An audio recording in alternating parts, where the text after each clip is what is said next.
ఈ మధ్య ఏపీలో జరిగిన ఎన్నికల నేపథ్యంలో సూళ్లూరుపేటకు డిప్యూట్ చేయబడిన తహసీల్దార్ గోపాలకృష్ణ తహసీల్దార్ ఆఫీసుకు సబ్ రిజిస్టార్ ఆఫీస్ మరియు మండల ప్రజా పరిషత్ కార్యాలయానికి మధ్య సిమెంట్ గోడ కట్టడం జరిగింది. సూళ్లూరుపేట మాజీ ఎమ్మెల్యే సంజీవయ్య దీన్ని ప్రస్తావిస్తూ అసలు ఈ గోడ కట్టడానికి కారణం తనకు బోధపడ్డం లేదని, కాంపౌండ్ అనిల్ రెడ్డిలో ఉన్న అన్ని కార్యాలయాలకు ఒకటే దారిని ఇప్పుడు ఇక్కడున్నటువంటి కార్యాలయాల దారులను మూసివేసి ఒక్కొక్క కార్యాలయానికి ఒక్కొక్క దారిని ఏర్పాటు చేయడానికి గల కారణం ఏంటని సంజీవయ్య తన ఆవేదనను వ్యక్తం చేస్తున్నారు. నమస్కారం. ఈరోజు సూళ్లూరుపేట తహసీల్దార్ కార్యాలయంలోకి తహసీల్దార్ గారిని కలుద్దామని వస్తే ఆయన లేరు, బయట వెళ్ళినట్టుగా ఉంది. కారణం ఏంటంటే నేను కూడా ఇక్కడే పుట్టాను, పెరిగాను. నా చిన్నప్పటి నుంచి ఎన్నోసార్లు ఇక్కడ మండల వ్యవస్థ రాకముందు తడ, సూళ్లూరుపేట, నాయుడుపేట, తడ, దొరవసత్రం, సూళ్లూరుపేట ఈ మూడు కూడా తహసీల్దార్ కార్యాలయం ఇది. అంతకు పూర్వం నాకు తెలియకముందు నాయుడుపేట కూడా ఇదే తహసీల్దార్ కార్యాలయంలో ఉంది, ఇక్కడే ఆఫీస్ ఉంది. ఇది అంతా ఒక ప్రెమిసెస్, తహసీల్దార్ కార్యాలయంలో ఒక ప్రెమిసెస్. నేను చిన్నప్పటి నుంచి కూడా వస్తూ ఉన్న సర్టిఫికేట్లకి, ఎస్సీ సర్టిఫికేట్లు ఎన్ని కావాలంటే క్యాస్ట్ సర్టిఫికేట్ కొరకు, ఇన్కమ్ ట్యాక్స్ కొరకు నేను చిన్నప్పుడు కూడా వచ్చి తీసుకునేవాడిని. ఈ పాత మీరు ఏదైతే పాడుపడిపోయి ఉందో ఈ దీంట్లో తహసీల్దార్ గారు ఉండేవాళ్ళు, ఆ పక్కన సబ్ ట్రెజరీ ఉండేది, ఆ పక్కన సబ్ జైలు ఉండేది. ఇవైతే తహసీల్దార్ ఆ రూమ్లో అయితే వీళ్ళు ఉండేవాళ్ళు, స్టాఫ్ ఉండేవాళ్ళు. అయితే మండల వ్యవస్థ పడింది. మండల వ్యవస్థ వచ్చిన తర్వాత ఈ తహసీల్దార్ కార్యాలయం ఇక్కడే ఉంటూ మండల పరిషత్ కార్యాలయం కూడా ఇదే ప్రెమిసెస్లో కట్టడం జరిగింది. సబ్ రిజిస్టార్ కార్యాలయం కూడా ఎప్పుడో చాలా నాకు తెలిసి ముందు నుంచే ఉంది అది, ఆ కార్యాలయం కూడా. వీటన్నిటికి కూడా ఒకటే ప్రెమిసెస్, ఆ గేట్ దగ్గర ఉండే ప్రెమిసెస్, గేట్ దగ్గర ఉండేది ఒకటే ఎంట్రన్స్. ఈ ప్రెమిసెస్ అంతా కూడా ఒకటే ఎంట్రన్స్. జనరల్గా ఆఫీస్ కాంప్లెక్స్ అన్నిటికి కూడా ఒకటే ఎంట్రన్స్ పెట్టుంటారు. మరి ఎందుకో ఎలక్షన్ కోడ్ వచ్చిన తర్వాత తహసీల్దార్ గారు గుంటూరు జిల్లా నుంచి వచ్చారు. వచ్చిన తర్వాత ఆయన కొద్దిగా ఈగోయిజం ఉన్నట్టున్నది, కాస్త హై హ్యాండ్నెస్. నాకు ఇక్కడ ఆర్డీఓ కార్యాలయం కూడా ఉంది.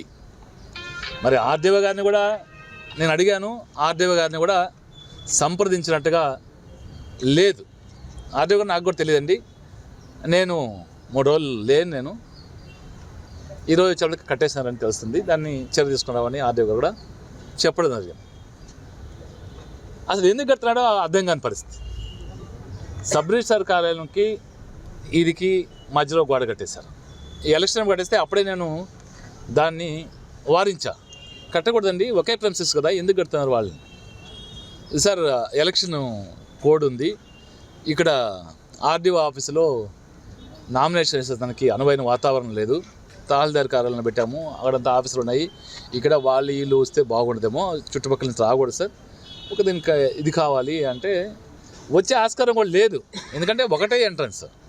ఆ ఎంట్రన్స్ ఎవరైనా అడిగొస్తారంటే సబ్ రిజిస్టార్ కార్యాలయానికి వస్తారంటే ఓకే, దానికి ఆ రోజు టెంపరీగా ఇదిగో ఇక్కడ ఉన్నాయి చూడండి, ఇది దొరికిపోయా, ఈ ఫెన్సింగ్ కట్టారు, ఓకే ఫెన్సింగ్ కడుతున్నాం సార్ అంటే టెంపరీగా ఫెన్సింగ్ కడుతున్నాము, వాళ్ళు వీళ్ళు ఫ్లోటింగ్ లేకుండా రిజిస్టర్ ఆఫీస్కి వచ్చేవాళ్ళు, ఇక్కడ నామినేషన్ చేసేవాళ్ళు అందరూ కలవకుంటే బాగుంటుందేమో అని చెప్పారు నాకు.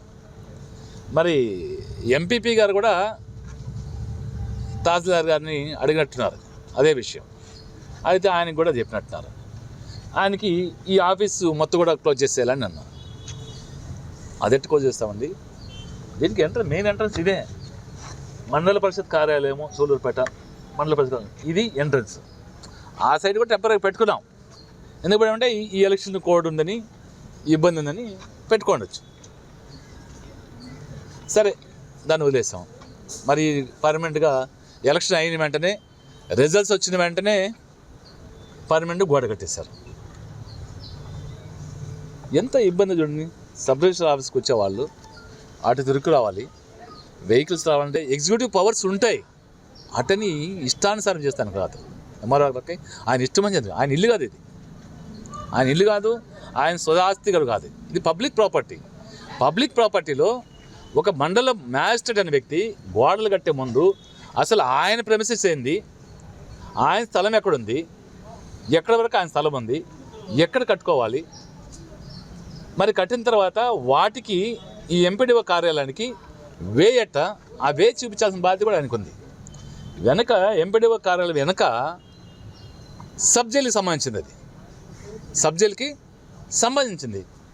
గోడ పడిపోయింది కాబట్టి నడుస్తున్నా దాంట్లో, ఆ గోడ పడిపోయింది కాబట్టి తిరుగుతున్నారు, తిరగచ్చు, చెట్లన్నీ అంతా క్లీన్ చేసి తిరుగుతున్నారు. గోడ పడిపోయిన తర్వాత అంతా శుభ్రం చేసుకొని ఆ దోని కూడా యూజ్ చేస్తున్నారు, అవుటర్ రోడ్డు యూజ్ చేస్తున్నారు.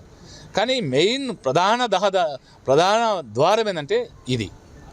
దీన్ని ఆయన కట్టేస్తే ఒక మండలానికి సంబంధించిన మండల ఆఫీసులకు సంబంధించిన దీనికి కట్టేస్తే ఏమనుకుంటున్నారు అంటే ఈ ప్రభుత్వంలో ప్రైవేట్ ఆస్తులు ధ్వంసం చేయడం కాదు, ప్రభుత్వ ఆస్తులు కూడా మా ఇష్టానుసారం చేస్తాము, మేము అనుకున్నదే రాజ్యాంగం అన్నట్టుగా నడుస్తుంది. కానీ అంటే ప్రభుత్వానికి కూడా కంట్రోల్ లేనట్టుగా ఉంది, ప్రభుత్వానికి కూడా కంట్రోల్ లేదు, ఇష్టానుసారం అధికారులు కూడా ఇష్టానుసారం నడిచేస్తే ఏముంది, ఎటు పోవాలి? ప్రభుత్వం ఉండేది ప్రజలకి సేవ చేస్తానికి, ప్రజలకి ప్రైవసీ ఉంది. ఆయన ఆఫీసులో కూర్చుంటారు, ప్రైవసీ ఏముంది అంటే వీడికి ఎవరు వస్తున్నారు? పబ్లికే వస్తారు. పబ్లిక్ వచ్చేవాళ్ళు వీడికైనా దొంగలు వస్తున్నారా, స్మగ్లర్స్ వస్తున్నారా, వీడికేమన్నా ఏదైతే బియ్యం అక్రమ రవాణా చేస్తున్నారో వాళ్ళు వస్తున్నారా? అసలు ముందు తాళదారి గారు ఒకటి చెప్పాలా, ఈ కాంపౌండ్ వాల్ కట్టేదానికి ఎక్కడైనా శాంక్షన్స్ ఉన్నాయా? శాంక్షన్స్ తీసుకున్నారా? ఆ శాంక్షన్ తీసుకున్న తర్వాత తాళదారి గారు అయితే సొంతంగా డబ్బులు ఆయన చేతిలో పెట్టి కట్టేదానికి లేదు. ఇంజనీరింగ్ డిపార్ట్మెంట్లు ఉన్నాయి, ఇక్కడ పంచాయతీరాజ్ డిపార్ట్మెంట్ ఉంది, ఆర్ఎండ్బి ఉంది. పంచాయతీరాజ్కో ఆర్ఎండ్బికో ఎవరికి ఇంట్రెస్ట్ చేయాలి, వర్క్ డిపాజిట్ వర్క్ ఇవ్వాలా. అయ్యా ఈ కాంపౌండ్ కట్టాలంటే దీన్ని ఎస్టిమేట్ వేయండి, ఎస్టిమేట్ శాంక్షన్ చేసుకోవాలి. మీ దగ్గర ఏదైనా ఫండ్స్ ఉంటే కలెక్టర్ గారి దగ్గర ఆర్డీఓ గారి దగ్గర పర్మిషన్ తీసుకోవాలి. ఒకవేళ మీ దగ్గర కూడా ఇంట్రెస్ట్ అమౌంట్ ఉంటే మీ తహసీల్దార్ ఆఫీస్లో కూడా ఏదైనా అమౌంట్ ఉంటే దాన్ని కూడా ఒక రికార్డ్ తయారు చేసుకోవాలి, వాళ్ళకి ఇంట్రెస్ట్ చేయాలి, వాళ్ళు కట్టాలి. అంటే ఈ కాంపౌండ్ వాళ్ళకి ఎంత ఖర్చు పెట్టారు, ఎక్కడి నుంచి ఖర్చు పెట్టారు అంటే ఈ అక్రమ రవాణా చేసే భీమాలు కట్టారా, లేదంటే లిక్కర్గా చేసేవాళ్ళు కట్టారా, లేకపోతే మట్టి దోలేవాళ్ళు కట్టారా, లేదా ఇసుక దందా చేసేవాళ్ళు కట్టారా? ఎవరు కట్టించారు? ఇది నీకు తెలియాల్సిన అవసరం ఉంది. కలెక్టర్ గారు కావచ్చు, జాయింట్ కలెక్టర్ కావచ్చు, ఆర్డీఓ గారు కావచ్చు, ఎవరైనా అధికారులు, పై అధికారులు అందరూ కూడా దీన్ని కాంపౌండ్ వాళ్ళు కట్టేదానికి నిధులు ఎక్కడి నుంచి వచ్చాయి, ఎక్కడ శాంక్షన్స్ వచ్చాయి, ఎవరికి ఇంట్రెస్ట్ చేసి ఎవరు కట్టారు, అసలు ఎంత అమౌంట్ కట్టారు, దీనికి ఎంత డ్రా చేశారు, ఎంత చేసి చెప్పాల్సిన అవసరం ఉంది. ఈరోజు ఒక పబ్లిక్ ఆఫీస్ని మూసేశారంటే నిజంగా సిగ్గుతో తలవంచుకోవాలి. అధికారులు కావచ్చు, అధికార పార్టీ నాయకులు కావచ్చు, ప్రభుత్వం కావచ్చు. ఒక ప్రభుత్వ కార్యాలయానికి ఇంకొక ప్రభుత్వ అధికారి దోవ మూసేశాడంటే ఇంతకన్నా సిగ్గుచేటైన విషయం ఇంకోటి లేదు, ఇంతకైనా దుర్మార్గం ఇంకోటి లేదు. చూస్తున్నాం ఈ ప్రభుత్వం వచ్చిన రోజు నుంచి రాష్ట్రమంతా చూస్తున్నాం. బహుశా మన కాన్స్టిట్యున్సీలో జరగలేదేమో కానీ ఈ అధికారులే ఎవరి మెప్పుబంద నాటికి ఈ గోడలు కడతారో, ఎవరి మెప్పుబంద నాటికి చేస్తారో, లేకపోతే ఏ పైశాసిక తత్వంతో ఈ గోడలు కట్టేస్తారో అర్థం కాని పరిస్థితి. నేనేమన్నా మోనార్క మరో గారు ఏమన్నా ఇష్టానుసారం ఆయన అంటారంట, నా జోలికి వస్తే నేను కేసులు పెట్టేస్తాను, నా చొక్కా నేనే చెప్పుకుంటాను, నేనే కేసు పెట్టేస్తాను అంటారంట. ఇదే ఆఫీసర్కి ఉండాల్సిన లక్షణం. ఆఫీసర్కి ఉండాల్సిన లక్షణం ఇదా? ప్రజలకి మేలు చేస్తానికి ఉండాలి. అంటే మిమ్మల్ని ప్రశ్నిస్తే కేసులు పెడతారా? ప్రశ్నిస్తే కేసులు పెడతారా? అంటే మీ ఇష్టానుసారం చేసేస్తామంటారు. కేటండి, నా మీద పెట్టండి కేసులు, నా మీద పెట్టమని కేసులు. ఎంఆర్ఓ గారిని రోజు మాట్లాడతాను, నా పెట్టమనండి, చొక్కా దించుకోమనండి, పెట్టమనండి. ఎవరిని బెదిరిస్తారు? ఎవరిని బెదిరించాలనుకున్నారు? బెదిరించి మీ ఇష్ట ప్రకారం గోళ్ళు కట్టేస్తామన్నారా? ఇది మంచిది కాదు. అధికార పార్టీ నాయకులైనా ప్రభుత్వం అయినా ఆలోచన చేయాలి. నిజంగా సిగ్గుపడాల్సిన విషయం ఇది. ఒక గవర్నమెంట్ ఆఫీస్కి ఇంకొక గవర్నమెంట్ ఆఫీసరు మొత్తకి క్లోజ్ చేశాడంటే ఇది సిగ్గువలసింది. డబ్బు వచ్చింది, తీసుకుంటున్నారు, ఓకే. ఆ పక్కన చూస్తే ఎంఆర్ ఆఫీసులో విఆర్ఓ కూర్చున్నారు, చెత్తమతంగా ఉంది, అది కనపడలేదు దానికి. ఈ ప్రెమిసెస్ నీట్గా ఉండాలంటే దీన్ని కొట్టేసుకోవచ్చు. అదే ఎవరైనా ఇచ్చారంటే మీరు సాగిచ్చేది బియ్యం మొన్న పట్టుకున్నారు. ఇక్కడ ఒకరున్నారు, వాళ్ళు ఎవరో ఒకరు చెప్పారని ఆ బియ్యం తరిమి చేసి పెట్టుకున్నామని. ఆ బియ్యం పట్టుకుని కూడా జీపీఎస్లో చూస్తే ఎక్కడ బియ్యం పట్టుకున్నారో చూస్తే తెలుస్తుంది. ఈయన జ్యుడిషియల్ దాటి నాయుడుపేట దగ్గర పట్టుకున్నారు కొంతమంది చెప్తున్నారు, గూడూరులో పట్టుకున్నారో కొంతమంది చెప్తున్నారు. అంటే మీరు నాయుడుపేటలో పోయి పట్టుకున్నారంటే మీరు పోలీసు చెప్పాలి, పట్టుకోవచ్చు. మీరు ఆడపోయి పట్టుకున్నారు అంటే మీ మామూలు లేకపోతే పట్టుకునేస్తారా? మామూలు ఇస్తే ఓకే, మామూలు లేకపోతే పడిస్తారా? వీళ్ళంతా ఇరకం దేవిలో ఎవరెవరు పోయారు, ఇరకం దేవిలోకి ఎవరెవరు పార్టీ చేసుకున్నారు, ఎవరు మీకు పార్టీ ఇచ్చారు? ఇరకం దేవిలో నిగదాది. ఇరకం దేవిలో ఏ బియ్యం వ్యాపారస్తులు, అక్రమ బియ్యం వ్యాపారస్తులు ఇరకం దేవిలో ఎవరెవరికి మందు పార్టీ ఇచ్చారు, ఎవరెవరికి ఇంకేమేమి పార్టీ ఇచ్చారు నిగదేయాలి. కలెక్టర్ గారైనా ఈ నిగదేయాల్సింది, ఎంక్వైరీ వేయాలి. ఇరకం దేవిలో ఎవరి పార్టీ ఎవరికి ఇచ్చారు, ఆ పార్టీ ఇచ్చిన వాళ్ళు ఎవరు, అది కూడా తేల్చాలి. ఈ బియ్యం పట్టుకున్న తర్వాత గూడూరులో ఒక బియ్యం పట్టుకున్నారు, ఆడు పట్టుకున్నారు, ఏడు పట్టుకున్నారు. రోజు ఏంది ఇది? మేము వాటిని కూడా పెద్ద పట్టించుకోవాలా.